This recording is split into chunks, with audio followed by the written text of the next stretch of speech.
सर्वविदित है कि समय परिवर्तनशील है, समय रुकता नहीं, समय चलता रहता है। ये भी कहा जाता है कि समय गंजे व्यक्ति के तरह है, आप पीछे से उसे नहीं पकड़ सकते, जो बीत गया सो बीत गया। परंतु एक तरीका है भूतकाल को वर्तमान में लाने का, और वो है टाइम कैप्सूल। टाइम कैप्सूल एक ऐतिहासिक सूचनाओं का भंडार है जो एक सिलेंडर के अंदर भरकर वर्तमान अवस्था के बारे में, सोसाइटी कैसे चल रही है, राजनीतिक अवस्था कैसे है, इकोनॉमिक अवस्था कैसे है, लोग क्या खाते हैं, क्या पहनते हैं, और इस प्रकार की जो मुख्य घटनाएं वर्तमान में हो रही हैं, उन सब घटनाओं की सूचनाओं उस सिलेंडर में डाल दी जाती है। और वो टाइम कैप्सूल है जो गहरा दबा दिया जाता है। और किसके लिए दबाया जाता है?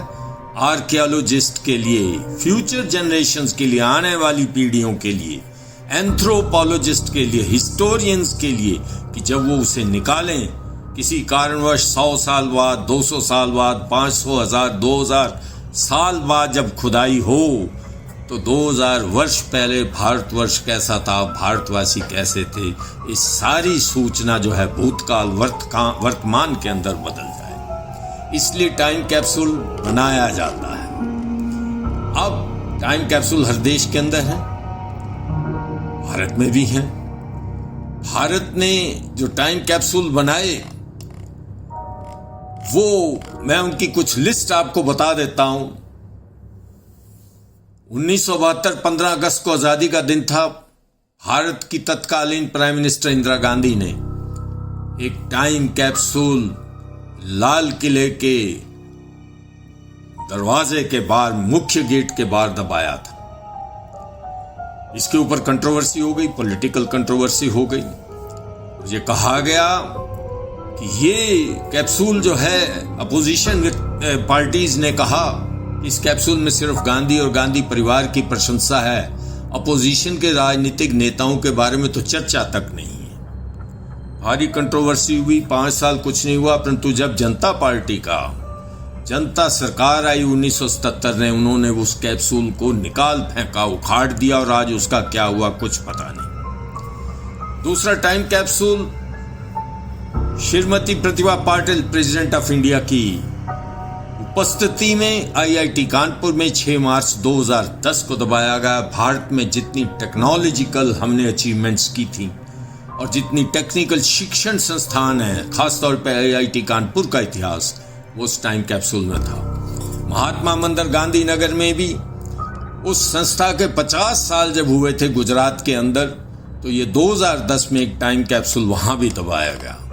Alexandra girls English institution fort Mumbai में 2014 में टाइम कैप्सूल दबाया गया।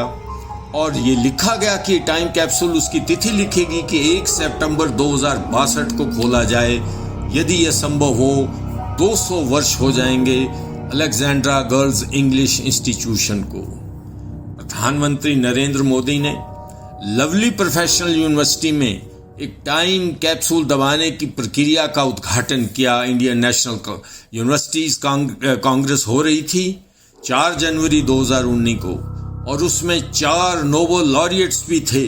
100 बड़े बड़े विद्वान थे अपने क्षेत्रों के, सारा बौद्धिक क्षेत्र वहां उपस्थित था।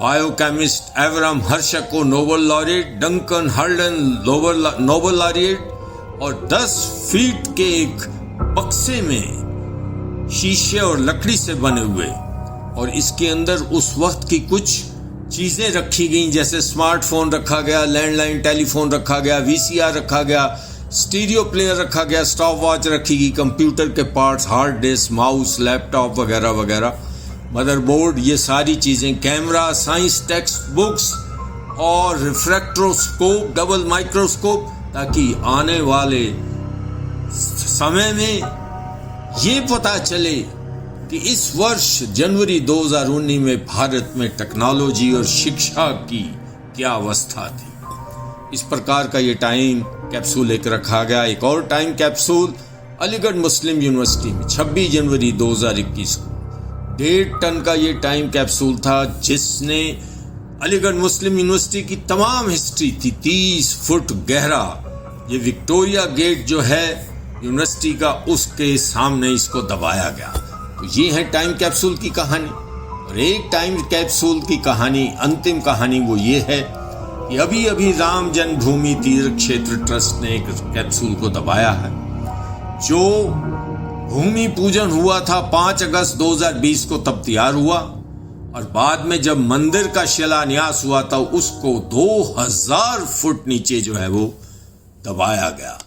उसमें ये सूचना थी कि इस अयोध्या के बारे में था, राम जन्मभूमि क्षेत्र के बारे में जितना संघर्ष हुआ, जिस प्रकार से मंदिर का निर्माण हुआ, जिस प्रकार मुकदमेबाजी हुई, सुप्रीम कोर्ट के इंटरवेंशन हुई, ये सारी बातें उन सूचना पत्र में, ताम्र पत्रों में, संस्कृत भाषा में उस टाइम कैप्सूल के अंदर रखी गई और प्रधानमंत्री नरेंद्र मोदी ने इसका भी उद्घाटन किया। इसके साथ मैं इस वीडियो को समाप्त करता हूं और मैं आप सबको इस तरह की एक ऐतिहासिक सूचना दे रहा हूं जिसको आज की जनरेशन भी जाने और ये समझे कि आज के वर्तमान को भविष्य और भूतकाल के रास्ते से किस प्रकार जोड़ा जा सकता है। मैं अपने वीडियो को समाप्त करता हूं और आप सबको मैं एक अभिवादन करता हुआ प्रार्थना भी करता हूं कि कृपया आपको पसंद आया हो तो मेरे इस वीडियो को लाइक करिए, शेयर करिए, सब्सक्राइब करिए। धन्यवाद।